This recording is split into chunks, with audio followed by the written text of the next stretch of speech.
We're going to begin this hour in the Middle East, where a newly extended truce between Israel and Hamas appears to be holding. Yeah, the 48-hour ceasefire extension agreed to yesterday is expected to allow for more hostages and prisoner releases, as well as further aid getting into Gaza. NBC News chief foreign correspondent Richard Engel has the latest from Tel Aviv.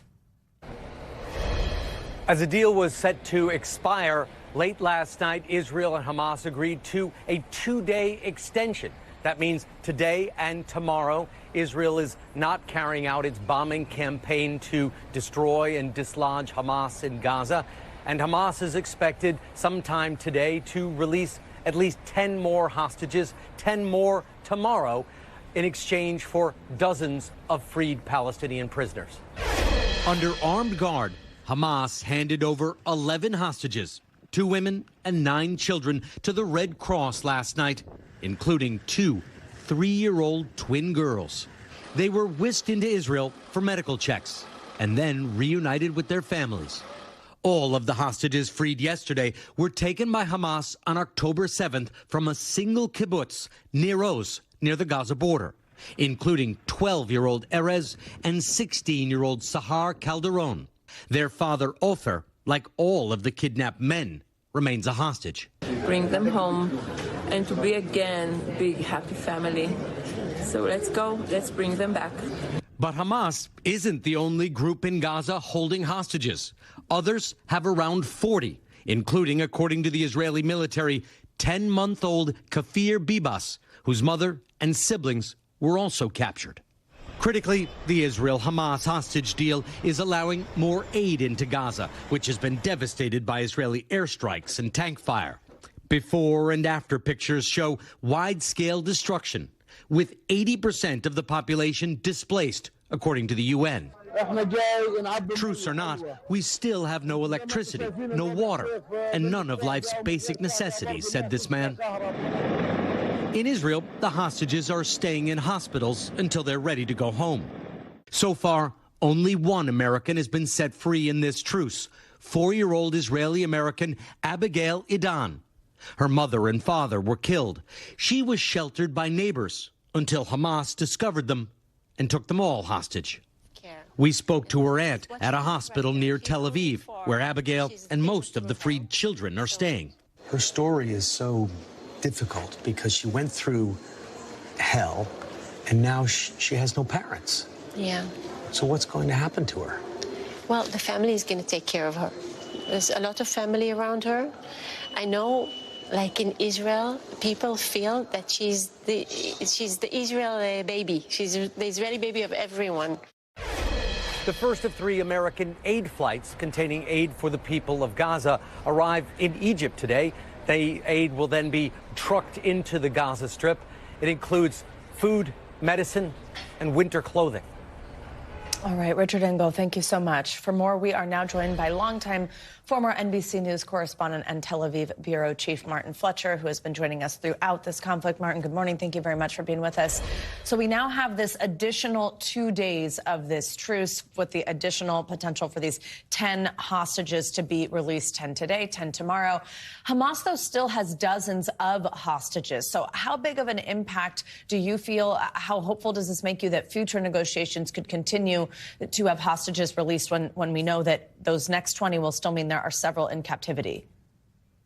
Well, you know, it's actually more than several dozen. There's about 150 hostages still left in Hamas hands, and the negotiations are continuing to extend this 2-day ceasefire. But the Israelis have said that they've said very clearly that they're not going to extend any ceasefires beyond 10 days. That's the Israeli maximum, 10 days. And today we would be in day 5 of that. So the hostages still held by Hamas. You know, there's a limited number who could be released in the next days. If it's 10 days, if it's 10 hostages released every day, and there's still children held by Hamas. So the Israelis are very concerned about it. There's one family, the Bibas family. They have a 4-year-old and a 10-month-old baby who's still held hostage by Hamas. And actually, that became more complicated because the Israeli army has said that Hamas has moved that Bibas family to another group in Gaza. It's not clear who. So the hostages still held in Gaza are still being divided among different groups in Gaza holding them. So it's a very complex situation to get more out. But then, as I say, according to Israel, 5 more days maximum is what they're saying. Then they're going to go back to war. Complex. And Martin, a reminder to our viewers, personal for you and your family. You have relatives who were taken hostage last month, later released, one still being held by Hamas. Just what's been the reaction in your family and with people you've spoken with in Israel to these hostage and prisoner releases and this temporary truce? Well, everybody wants all the hostages back. And Israel's divided. It's a kind of manic depressive place. You know, on the one hand, there's joy that the hostages are being released. On the other hand, there's sorrow that more hostages are being held still to be released. And there's also the overwhelming issue in Israel is to destroy Hamas so that this can never happen again. The calls for a ceasefire in Israel are seen as a way of letting Hamas off the hook. You know, Hamas has said repeatedly that they're going to do this again and again until they've destroyed Israel. And they say in their charter to kill the Jews. So on the one hand, there's this need to get the hostages back, but there's another overwhelming need, which is to make sure that Hamas can never do this again. Israeli Prime Minister Netanyahu has continued to say, as we've been discussing here, that the destruction of Hamas is the ultimate goal here. I do want to read something from the New York Times here, though, quoting President Biden saying he hopes to influence any fresh military action, ensuring that it is more targeted and does more to avoid civilian casualties.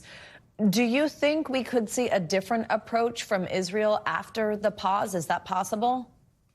Well, the United States is demanding a different approach from Israel after this pause. They want to make sure that there's no continuation of this humanitarian disaster. And every sign is that if Israel does attack the south of Gaza, it could be even worse than it was in the north, because most of the population from the north is now in the south. So you've got about 2 million Palestinians in the southern half of Gaza.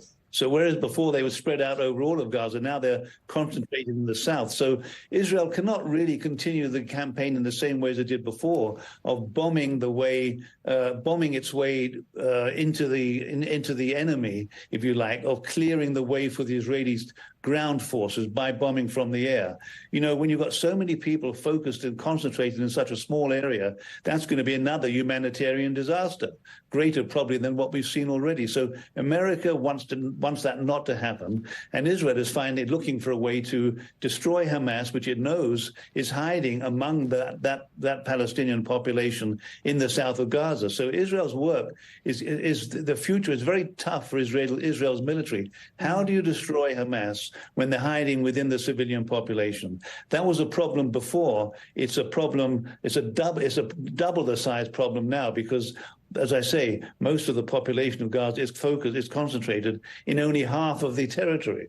And that's where Israel has to go to war to fight Hamas. So a humanitarian disaster, even greater than before, is in the offing. At a time, by the way, when the weather is changing, it's winter now, there's heavy rain in that area, there's a possible problem of disease spreading among the Palestinians. So this is a horrific situation which can only be really ended by some kind of long-term ceasefire which sees the end of Hamas. That's what Israel wants, but it's not what Hamas wants, obviously.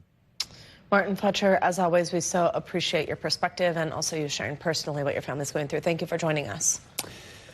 Thanks, Joe. As Richard Engel reported a moment ago, 4-year-old Abigail Adon was the youngest American taken hostage. She was released on Sunday, just days after turning 4 while in captivity.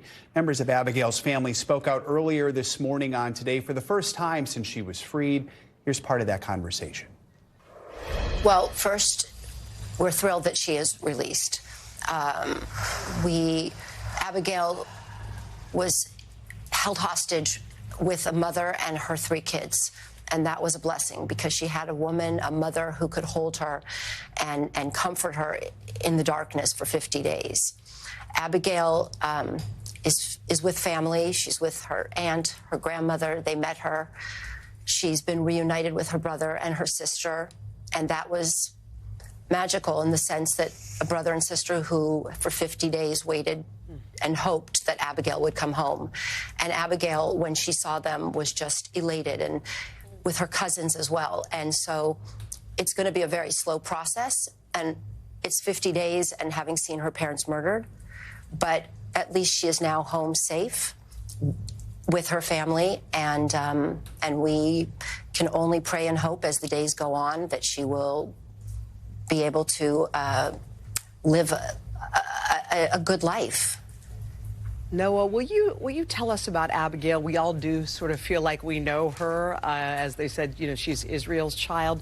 Tell us about her. What's she like? She's a sweet and feisty girl. She likes to boss around her brother and sister, to chase a soccer ball with her brother and her cousins, who are very good soccer players.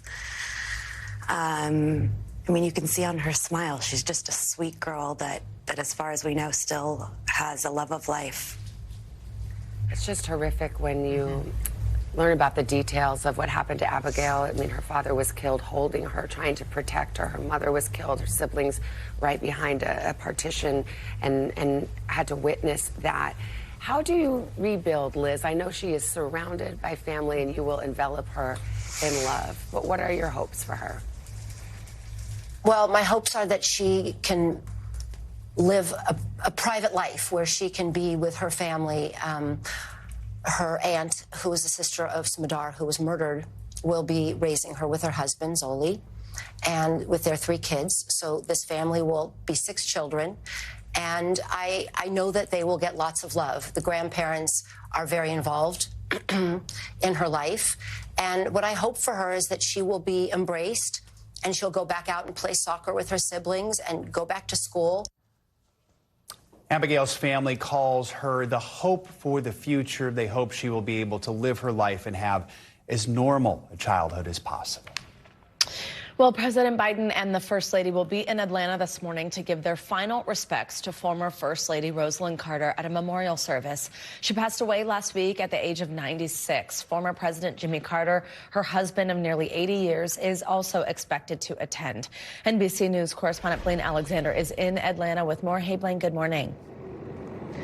Well, Savannah, good morning to you. We have already seen hundreds of people coming out to give tribute to Mrs. Carter. In fact, many of those arrived by busload yesterday at the Carter Center. But perhaps the most notable of the attendees today will be her husband, the former President Jimmy Carter. You know, we know that he made the more than 150-mile journey from Plains up here to Atlanta. We're told he was in town yesterday resting. This is going to be a very rare public appearance for the former president as he prepares to say goodbye to his wife of 77 years. With one last ride through her beloved home state of Georgia, this morning a fond farewell for former First Lady Rosalynn Carter. Today's memorial service, on the second of a 3-day tribute, is expected to draw a host of White House occupants, past and present, including her husband of nearly 8 decades, former President Jimmy Carter. It would be a rare public appearance for the 99-year-old former commander-in-chief who entered hospice care in February and was last seen in September riding through the Plains Peanut Parade with his wife by his side. Also set to attend, President and Mrs. Biden, former President Clinton, and every living former First Lady, including Hillary Clinton, Laura Bush, Michelle Obama, and Melania Trump. It comes after a day of touching tributes throughout the state, starting in Mrs. Carter's hometown of Plains, then moving to her alma mater, Georgia Southwestern State University, where a pair of wreaths were placed near her statue on campus. Finally, to Atlanta's Carter Center, where lines of people paid their respects to the former First Lady, who, along with her husband, dedicated herself to humanitarian work after leaving the White House. Her top priority was mental health. She advocated for changes in public policy and the availability of treatment for people who needed them and elimination of stigma. Along the nearly 150-mile route, lines of crowds, school children, and grateful citizens all coming to say goodbye. When you go to Plains and Miss Rosalynn would visit with her, and she would walk you out the door. Even when she was frail, she would grab the walker and walk you out the door. Today we get an opportunity to walk her home. And during today's service, her grandchildren will serve as pallbearers. We will also hear tributes from her close personal friends as well as her children. Now, after the conclusion of today's service, the motorcade will travel back down to Plains, Georgia, where she will be laid to rest tomorrow. Savannah. All right, Blaine Alexander, thank you so much. Millions of Americans are waking up this morning to an early glimpse of winter. Lake-effect snow piled up overnight in communities across the Midwest and Northeast, while folks along the East Coast are getting a blast of chilly temperatures. NBC News correspondent Jesse Kirsch is in Erie, Pennsylvania with the latest on all the weather. Jesse, good morning. Joe, good morning. And a cold one out here in Erie, PA. We've got these brutal wind gusts just off of Lake Erie, and that's churning up the waters here. You can see we're at the bay right off of Lake Erie, and these are some pretty choppy waters right now. It's these blasts of cold air combining with these waters, which have been turning parts of the Great Lakes region into a snow globe overnight. Following a stormy night of snow, blustery winds, and treacherous roads, this morning millions are bracing for the possibility of even more. This is a big storm to be our first storm of the year, so everyone's going to knock the rust off really quick. In Michigan and New York, some communities seen up to a foot of snow or more since Monday. Drivers trapped and digging out, and some semi-trucks even stranded. And in some areas, it's still coming down. This early winter mess courtesy of lake-effect snow, which happens when frigid winds sweep across the Great Lakes and their relatively warm waters. Heat and moisture transform into clouds, dumping heavy snow in areas downwind. With snowplows gearing up, officials asking the public to prepare as well. Travelers, please take your time. And while this week's wintry weather is not backing up the nation's airports, some drivers are seeing major delays on the roads. Like along the I-90 corridor in Erie, Pennsylvania, where numerous crashes were reported overnight. Thankfully, most Americans do not have to dig out this morning, but millions are waking up to frigid temperatures. Bundle up the kids when you send them off to school. The holiday season chill stretching along the East Coast and west to Chicago, bringing temperatures 10 to 20 degrees below average today. If you're catching a flight this morning, most of you can breathe a sigh of relief. According to Flight Tracker FlightAware, we're not seeing many cancellations at all tied to U.S. airports this morning, Joe. All right, some good news there. We take it. We'll take it. Jesse Kirsch, thank you so much. And for more on those chilly temperatures, let's get a check at your morning news now weather. Meteorologist Angie Lastman's back with the latest. Angie, good morning. Good morning, guys. Just like Jesse was layered up, I think a lot of folks are going to have to do exactly that before they head out the door this morning. We'll see continuing chilly conditions across most of the east. And I say that because the southeast is included as well, where we do have these alerts that are up because of temperatures this morning. We've got freeze warnings in effect for places like Charleston, Myrtle Beach, down towards Savannah and out towards Tallahassee and extending into parts of the Gulf Coast, too. So chilly conditions for sure for folks there, and even colder here as we look up into portions of the Midwest and into the Northeast. We've got Chicago sitting at 15 degrees, but feeling like just 3 degrees this morning. Indianapolis right now into the teens as well and feeling like the single digits. A little farther south, places like Nashville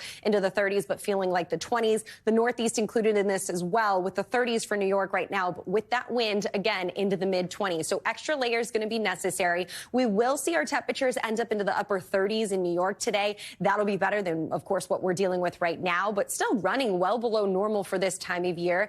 Indianapolis, we'll see temperatures in the high 20s later today. And as far south as Tallahassee, we'll just hang out into the 50s. We won't even get into the 60s this afternoon. So the cooler than normal temperatures continue today and into tomorrow, too. But notice it's a smaller area. We start to see more seasonal conditions settling into parts of the Great Lakes and the Midwest. We'll end up into the 40s in Washington, D.C. But notice what happens by the time we get into Thursday, Friday, and eventually Saturday. 50s on tap for folks in Cincinnati. We'll hit the upper 50s in Richmond by Thursday and Friday, guys. So it'll be a little bit of a better kind of temperature situation for us. But, of course, we'll deal with some rain for parts of the southeast by the time Thursday and Friday roll around. All right, there you go. Getting cold, Angie. Thank you. Thanks for watching. Stay updated about breaking news and top stories on the NBC News app or follow us on social media.